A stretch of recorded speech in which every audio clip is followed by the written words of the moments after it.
What is going down, Niner Empire? YouTube, it's your boy, Danny G, TV, in the house as the Niners get the win, 31-13 over the Atlanta Falcons. What's going on, everyone? Welcome on in. This is Danny G's live stream right here on YouTube. If you want to come join, see, I'll post the link. Just make sure, because first time I've done a live stream in a fat ass minute. So let me just make sure it's all working the way it should. There we go. Okay, I see it now. Let's see if we can where the chat is on YouTube, so I can post this link just in case anyone would like to join. There we go. Here it is. Boom, boom, boom, boom. I'm not going to be on for too long because your boy has to fly all the way from Phoenix, Arizona to Toronto, Canada tomorrow. Visit family for Christmas. So this will be somewhat of a short live stream, but I just wanted to make a live stream to recap the Niners 31-13 win over the Atlanta Falcons. They now improved to 8-6. The Falcons had the exact opposite record at 6-8, and funny enough, before the game started, the Niners, Falcons, of course, obviously also had opposite records as well. The Niners were 7-6, Falcons were 6-7. So this is a game that people expected the Niners would win. However, as Slita Sports Live in the ATL, who is probably watching this video, knows, the Niners and the Falcons always have some big battles, and the Falcons are always a tough team for the Niners to beat. The game that I remember, of course, Slita would know more than anything, is the game 2009, Week 5.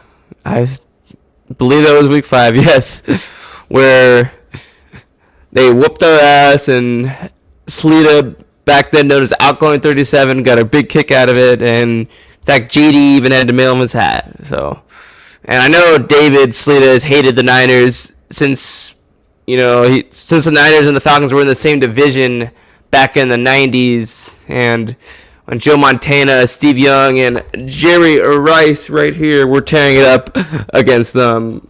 Would like to see, we got RUA, welcome on into the chat. He says, congratulations, you took advantage of us not capitalizing on golden opportunities and destroyed us with physical play.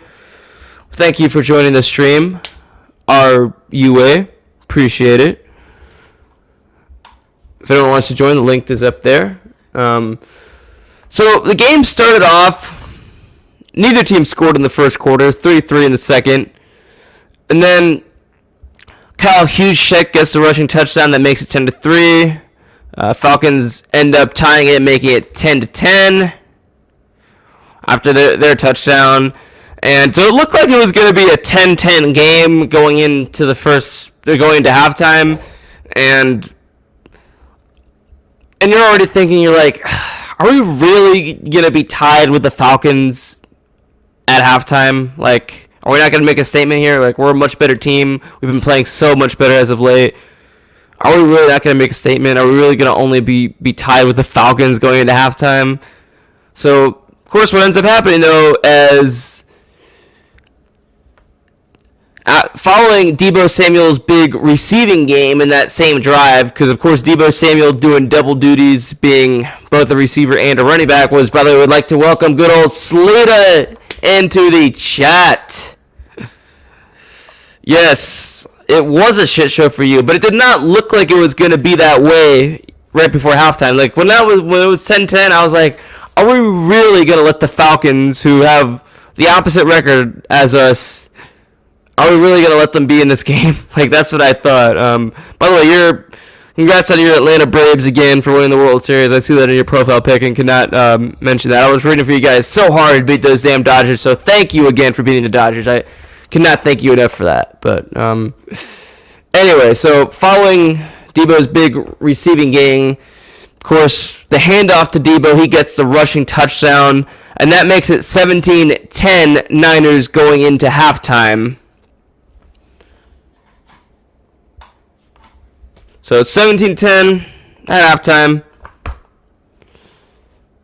And then the next touchdown the Niners got was a rushing touchdown by Jeff Wilson Jr., and that was his first touchdown of the year. So already at that point, the Niners have 3 rushing touchdowns already. I think that the Niners had 24 points at that time. I forget exactly what the score was, but yes. Oh, we all hate the Dodgers. Most people do hate the Dodgers, Slita. They do. It's like the Lakers. Most people hate LA teams. But, of course, being a San Francisco Giants fan, the Dodgers are our biggest rival. So, especially that. Also says aside from Ryan and Gage, nobody showed up. Yeah. Matt Ryan definitely, he's a damn good quarterback. Like, he's a veteran presence. He's a damn good-ass quarterback. And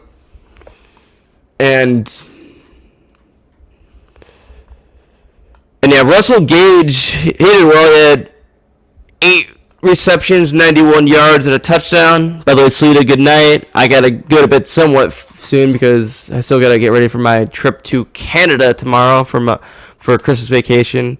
Yes, for those of you that did not see the beginning of my stream, I'm flying all the way from Phoenix, Arizona to Toronto, Canada tomorrow in the afternoon. Going overseas for Christmas. Well, not overseas, because we're not going overseas. What am I talking about? Just across the border, the northern border. But, damn, I embarrassed myself there saying that. I don't know what I'm talking about. It's a little too late for this. But thanks, Lita. Appreciate that. Thanks for joining as well. If anyone wants to sub him up if you haven't already. I mean, he's got thousands of subs. But if you haven't subbed him, sub him up, please. He's the man. But anyway, so the next touchdown the Niners got was Garoppolo to Juwan Jennings, and the final score was 31-13, Niners over the Atlanta Falcons. And the Niners, they showed up. They sure did. Jimmy G, he was 18 of 23, 235 passing yards, 1 touchdown pass, and 1 to Juwan Jennings. Jeff Wilson Jr., 21 carries, 110 yards. He really showed out. Of course, why am I making... Oh, yeah. Elijah Mitchell has been injured last couple games. Really hope we can get Elijah Mitchell back soon because our running game definitely suffered a big loss with him. But, hey, Jeff Wilson Jr. is, of course, tears it up. I mean, this next man up when it comes to the running game for sure. Because with the injury to Mostert in that first game, week 1 to the Lions, who, by the way, beat the Arizona Cardinals today. Still can't get over that, Hey, a lot of my friends here in Arizona that are Cardinal fans made fun of, talk shit to me because we almost lost to the Lions week 1, but then the Cardinals actually lose to the Lions. That is hilarious. Oh, man. Oh, but... I'm sorry, I got get a little sidetrack. But yeah, of course, Deebo Samuel, who is a receiver, of course, had 29 yards rushing on 6 carries, including that touchdown. Receiving Rice, he also had 4 receptions for 60 yards. So Deebo doing double duties as well. George Kittle with 6 receptions and 93 yards. And the defensive side of the ball, the defense balled out. Arden Key with the sack on Matt Ryan. Nick Bosa with the sack on Matt Ryan. Samsung sorry, I'm not good at pronouncing his last name. Samson Ekamcom. You can laugh at me all you want if I'm pronouncing his name wrong. He had a sack as well, also 3 tackles. Fred Warner, 6 tackles. Eric Armstead, 5 tackles. Josh Norman, 4 tackles. Sikorsky Tart and Jimmy Ward, 3 tackles as well. The Niners just balled out. It was mainly in the second half. It was a little bit of a slow start, but they definitely balled out when they needed to, and they got the victory, the much-needed victory. And it is so much better to be a fan of a team that's just doing so much better than they were at the beginning of the year, because not that many weeks ago, we all thought the 2021 season was a wrap and they just weren't going to go anywhere. But then prove everyone wrong. That game against the Bears, you could say, is kind of where it got turned around, I would say. But actually, well, of course, the game against the Rams was where when you really started believing. Like, hey, Steven Rose, if you're watching this video, you can back me up. I almost always pick the Niners to win every week in your pick'em league. And yet when we were playing the Rams, because they had a better record, despite the fact that we all had the Rams number, I picked against my own team, which I hardly ever do. And we ended up beating the Rams on Monday night in our house. Unexpected, but much appreciated, much needed. Because a lot like how the Seahawks always have our number, we always seem to have the Rams number. And we just got that momentum going. And we got that victory. And then it's just from there, despite the loss against the Seahawks, we've won all our games. And yeah, this team is 8-6 now, on the hunt for the playoffs. I haven't looked at the updates on the seeding, but with the Cardinals losing, I believe that if the season were to end today, still the Cardinals would. I believe the Cardinals are still would be the number 3 seed, and not sure if we're still the 6th seed or if maybe we improved to the 5 seed. But last I checked, the Niners, if the season were to end today, they would be playing here in Arizona in wild card weekend against the Arizona Cardinals, which is of course a game that if it does happen, I will definitely attend. So looking forward to that if it does happen. But I'm hoping the Niners can be the 5 seed at least, or even get to the 4 seed, because we got the Titans on Thursday, and that's gonna be probably our toughest game throughout the remainder of the year. Because then we just got the Texans and then the Rams. Although the Rams are of course a good team. And they who also beat the Cardinals last week. We always have, it's gonna be a tough game. But wait, we always have their damn number. We always do. But if anyone wants to join, I'll post a link one more time. I'm probably gonna get off here if no one does in a minute or so, because I gotta get some sleep, for my trip. But the link to the stream is right there. If anyone wants to come join, you are welcome to. It was a hard fought game of the Niners. They balled out in the second half. The running game was on point. Huge check. Jeff Wilson Jr., Debo getting the carries. Just all around good performance. The Niners running game has always been their strength. Going back to when we had Frank Gore, and ever since then, whenever the Niners have a decent running game, you can always count on them to win games. All right, a decent running game. Mostert. The injury to Mostert sucked. The injury to Mostert, I would say, is what caused us to be in the position where we're 8-6, only fighting for the wild card and not fighting for the with the Cardinals and the Rams to win the division. But when Elijah Mitchell definitely stepped up this year, his injury has been a big blow to this team. By the way, welcome Sentinel into the chat. Sentinel, what a win this was, man. What a win this was. Well, not really because it was the Falcons, but just the fact that, we're still winning, that we've only lost one game in the last few weeks to the Seahawks. Just the fact that the Niners are in a position to make the playoffs, which would have been unheard of before that Rams game. When we lost to the Colts, that Sunday night game in the beginning of the year, I just was like, ugh. Trying to put in Trey Lance, Jimmy, his career as a Niner is done.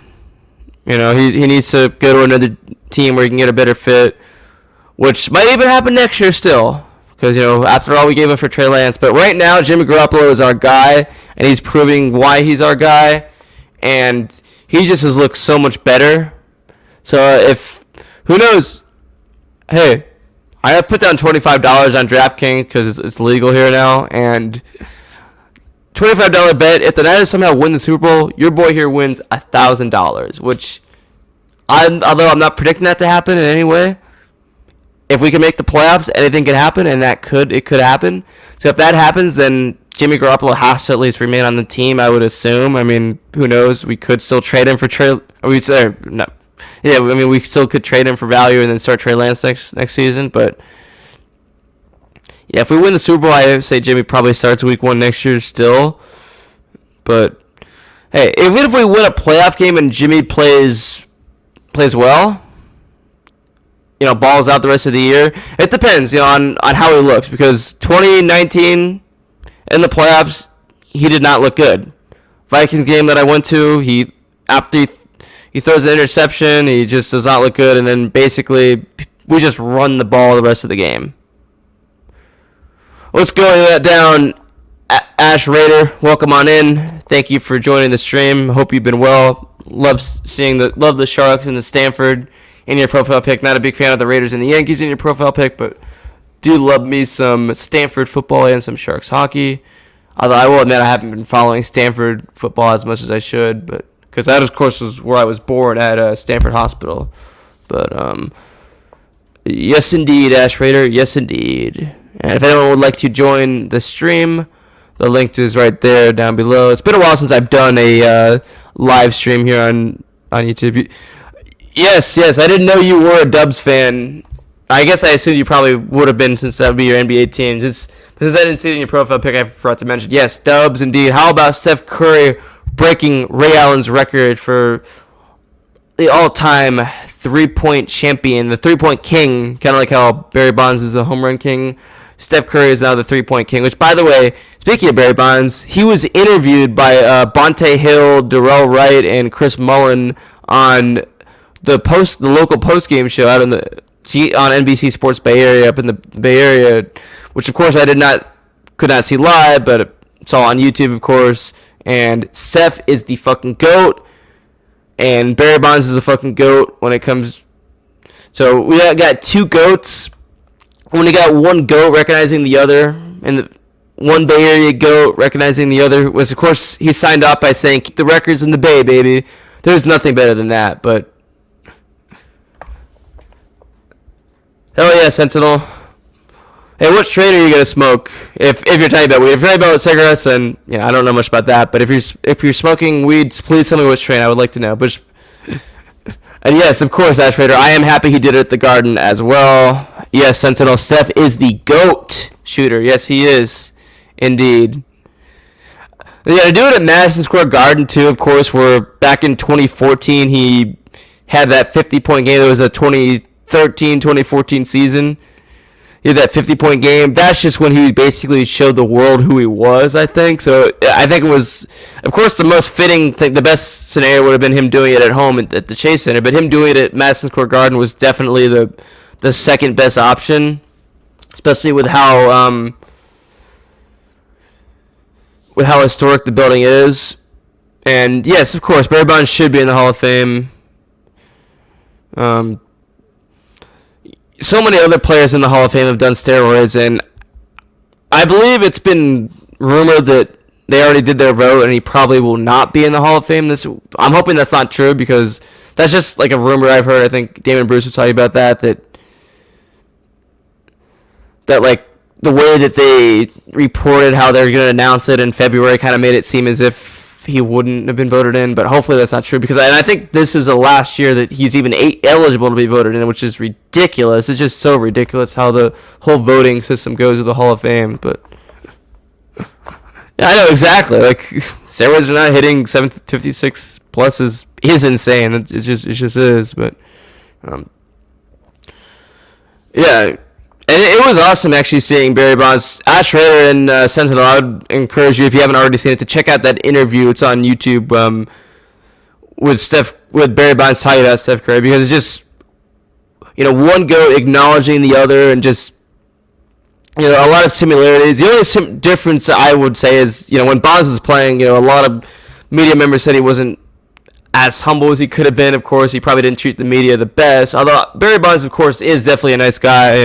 After he's retired, he's proved to be just a class act. Helped out, done so much for the community, and been active on social media, all that. When he was playing, it wasn't really the case. Although one person that he was really good to, who was good to him, was Ralph Barbieri, the late great Ralph Barbieri, radio host on KMBR, who unfortunately passed away in 2020 due to a long battle with Parkinson's. In 1993, I believe, when Barry Bonds got traded to the Giants from the Pirates, Ralph admitted on the air that he called him a punk, and then Barry got like so much respect from him, the fact that he had the balls to tell him that, and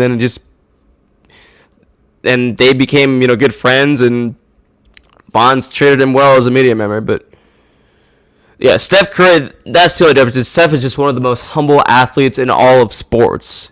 Like, there's not one person who can say they dislike Steph Curry as a person. If you want to dislike the way he acts, like, I have a friend who says he dislikes how Steph acts on the court and all that, and I'm just like, bro, what are you talking? Like, come on. I guess because he thinks he's arrogant because he celebrates, but I'm like, dude, come on. Like, how can you dislike Steph Curry? He's just the most humble, classy guy in the world. Like, for real. See, Sentinel says, to me, steroids aren't cheating because all dudes had to still hit those home runs or throw the strikeouts. Unlike the Astros or Patriots, for example, that system set up to cheat. Yeah, and the Astros thing was a crazy scandal. Although, even the Astros, they had to win games on the road, and they only had their system at home. And of course the Patriots, Bill Belichick, Tom Brady, and all those teams were cheating or not, and their cheating, wasn't as, advanced, but cheating or not, they're Tom Brady and Bill Belichick. You can't say that those championships are tainted. And Ash Rader points out, I still remember when he hit 756 to surpass Hank Aaron. May he rest in peace, by the way. But yeah, that was awesome. Yeah, rest in peace, Hank Aaron. He passed away January of this year, which was very, very sad. Of course, Bonds recognized him as well. And a lot of similarities, actually, to when Steph broke the three-point record and when Barry Bonds broke the home run record.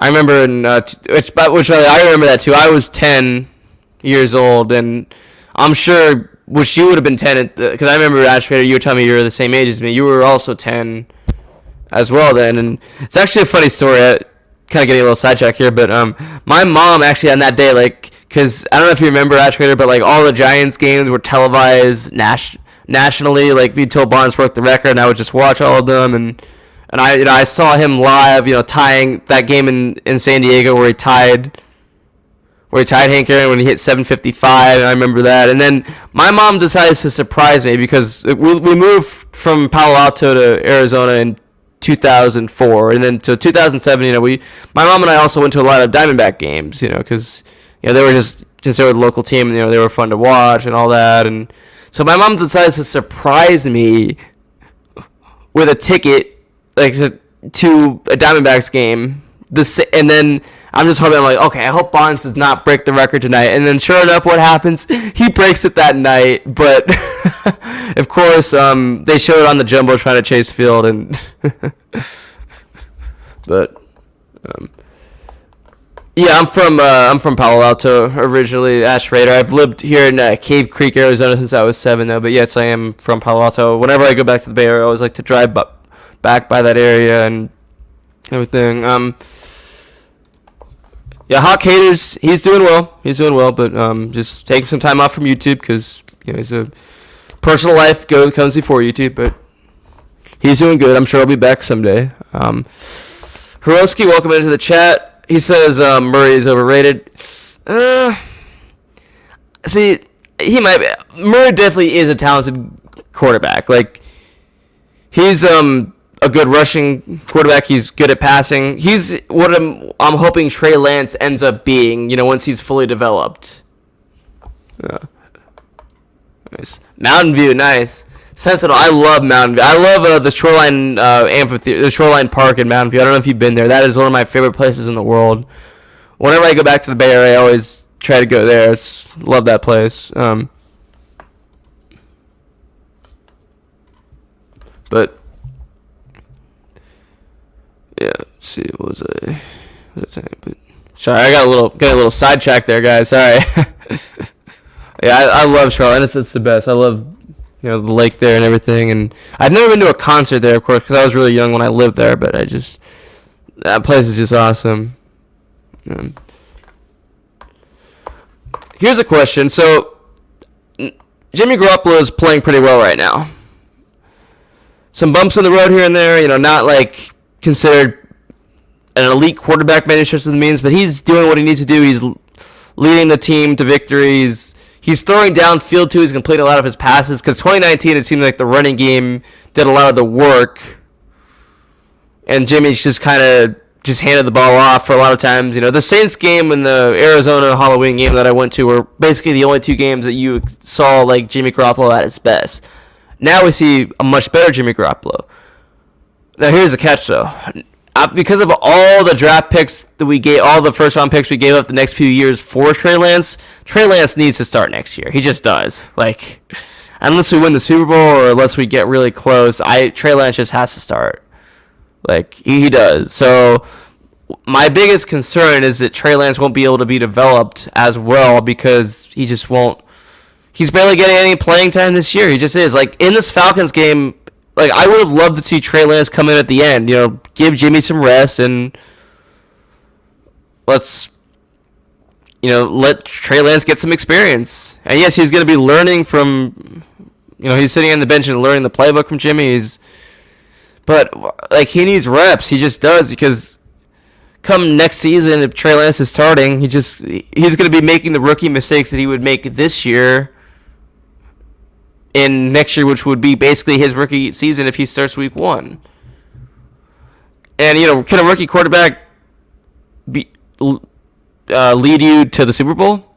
Yes, it's possible. It's not as likely. But I just want to see some Trey Lance this year. Like, Jimmy Garoppolo should still be the starter, but we need to see, like, I want to see Trey Lance, like, come in on those trick plays like he did at the beginning of the year. Like, I really liked Kyle's system at the beginning of the year where he's just able to have Trey come in for, a few rushing plays here and there and, a few bootlegs. I want to see at least some of that at the end of this year. And the same thing goes for somehow Jimmy gets injured. Like, Trey's just going to come in and just be like, not be as experienced. And Hiroski, you were saying that you thought Kyler Murray's overrated. Well, I'll say this: Kyler Murray, his rookie year, did not look nearly as good as he does now in a lot of games. And in today's game, he was really bad in this game. And the Cardinals were just really bad. And I don't know if you were tuned in when I made fun of the Cardinals for losing to the Lions. Hey, because here in Arizona, some of my friends that are Cardinal fans have teased me because we almost lost to the Lions week 1, and yet the Cardinals actually do lose to the Lions. So that is hilarious right there. Yes, exactly, Sentinel. Let Trey get in on a trick play to confuse the defense. Why aren't we doing that? Well, I mean, I could definitely see us doing that in the postseason. Knock on wood, assuming we make it there. That I could easily see. But I think part of the reason is because maybe I think like the element of surprise that Kyle wants to have is that teams just definitely aren't expecting. Because if we did that like every week, then teams would expect it more, and that could also get Trey hurt. But yes, we could easily fool a defense just by doing that. And Jimmy actually has been used on some of those bootleg plays, and he's looked fairly decent, but it just looks like kind of cringeworthy when he does it because he just naturally isn't a mobile quarterback. And when he runs, he looks pretty damn good, but that's just not his style, so it just looks kind of weird. And then you're all thinking, like, oh no, is Jimmy going to get injured? Because remember in that Chiefs game in 2018, when he ran and he was, that was a tough play. He was trying to make a play for his team, but he didn't go out of bounds. He just tears his ACL. Like, my biggest worry whenever we see Jimmy start to run is that he's just going to get injured.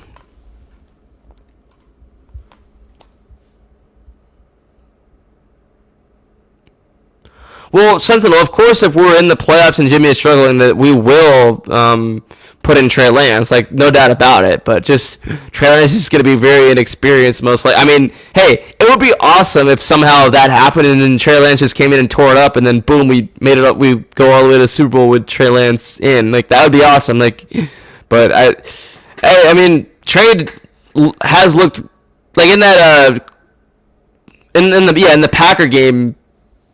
I think it was second and goal or third and goal when Jimmy and Hernandez just weren't able to get into the end zone, and we just put in Trey Lance and boom, he just runs it in.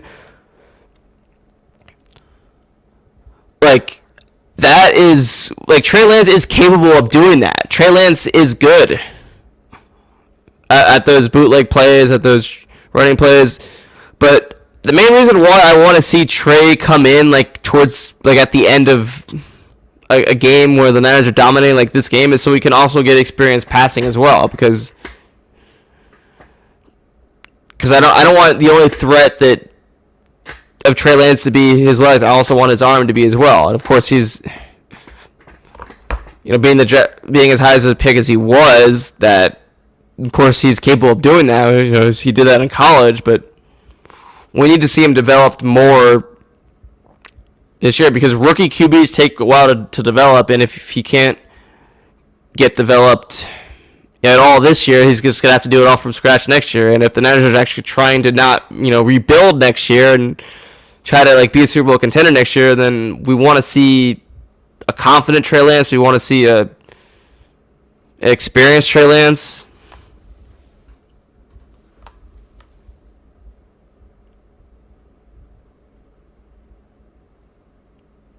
Oh, definitely Sentinel. Yeah, like since Lance is more mobile, then he can protect himself in the pocket a lot more than Jimmy can. Now, Jimmy has definitely been better at protecting himself in the pocket. Like I've seen him use his legs and use his mobility too, but it's just not naturally his style though. That's the thing. Ruski, what do you think that reason is? That's what I would ask you. Like, I don't even know if he said it before because he was using it before and it was working. It's so I don't get why Shanahan would stop using something that's actually proven to work. Now, the one reason I can think of is he doesn't want to get Trey Lance injured, which is definitely true. I mean, not that we want to wish injury on any player, but obviously Jimmy being injured is like better for the team's future than Trey Lance getting injured, of course. But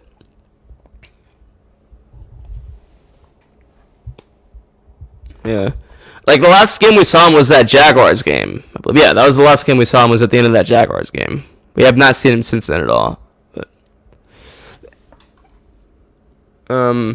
But yeah, thank you to Sentinel, Hiroski, and Ash Raider, and Sleeta, and who else joined before? RUA. Does anyone have any final thoughts? Because I think I'll probably end this stream in a few minutes. But if anyone has any final thoughts, on this conversation or on anything, on how awesome of a place Shoreline Park and Shoreline Amphitheater are, or anything, just type down below because I'm flying to Canada tomorrow. Well, technically today because it's 1:32 my time from Phoenix. It's going to be a 4-hour flight. I've never been to Canada before. My aunt and uncle moved there because they're in the NSA. They're temporarily stationed there for a little bit. So I'm going to visit them, and that's going to be fun. I'm excited for that. So I got to, get ready for the trip, of course. But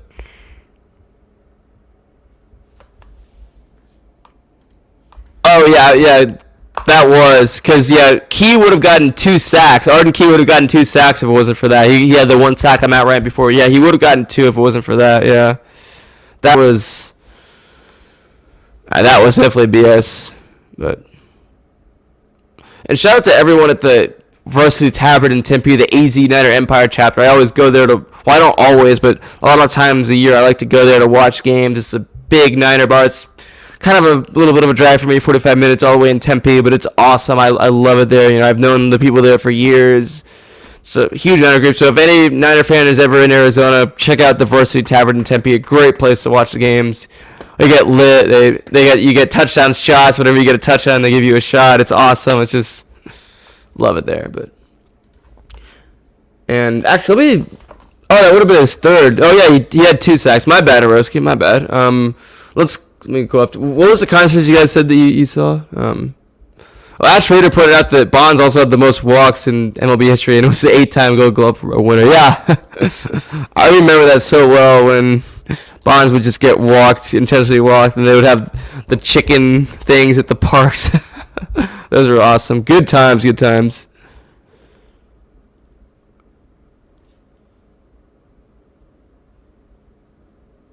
Yeah.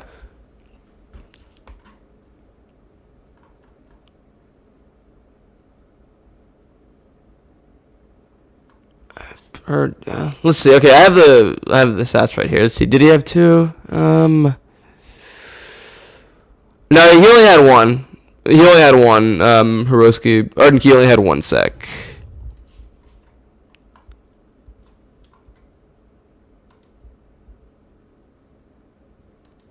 Let's see.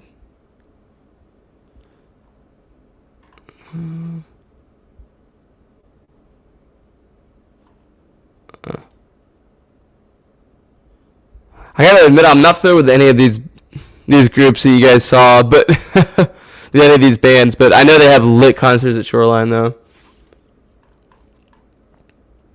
Yeah. Anyway, I'm gonna probably close out. Yeah, I'm gonna close out this stream right now. But would like to thank everyone for all the guests that joined in the chat. Would like to thank RUA, Sports Live in the ATL, Sentinel, Ash Raider, Hiroski, everyone. Thank you. Appreciated. Much appreciated. Thank you for joining. On my trip, I'll probably try to do some live streams as well. But this has been a Danny G TV production. Everyone have a great night. Merry Christmas. Happy New Year. Happy holidays. Peace out.